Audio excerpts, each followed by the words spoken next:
Forse ha aspettato che calasse il sipario di Sanremo per l'ultimo inchino della sua vita. Lui che con questa canzone nell'81 l'aveva vinto, musicando le parole di Franco Battiato nella voce di Alice. Giusto Pio, il maestro, come lo definisce il cantante e compositore catanese, che oggi, come migliaia di altre persone, gli ha portato l'ultimo saluto.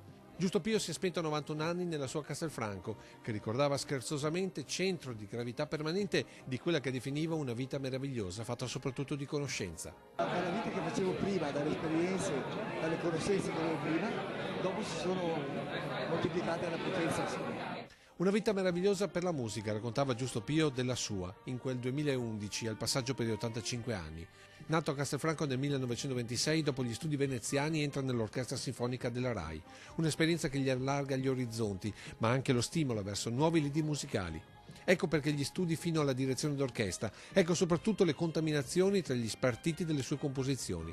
Tutto come capita spesso ai geni che scelgono le proprie radici, senza grandi clamori, fino a quando alla sua porta non si è presentato Franco Battiato, che nemmeno voleva incontrare. Che volevo prendere lezioni di violino. Lui contattò Pio qua e disse no, con un sacco di impegni, non è possibile, eccetera, eccetera. E so per vie traverse che Giulietta e Stefano, cioè i suoi figli, gli hanno detto papà, ma questo ha fatto dischi, è famoso, prendilo. E così la contaminazione tra il violino, il basso, la batteria e poi l'organo Hammond e le prime sovraregistrazioni multipista diventano l'era del cinghiale bianco, ma anche con Gaber Polli d'allevamento o con Alberto Radius Resortation, il terzo album proprio del maestro Pio. Di lui rimarranno tante composizioni, tantissime esecuzioni, ma soprattutto da Alexanderplatz a Un'estate al mare, tante emozioni come per ognuno di noi, legate alle sue canzoni.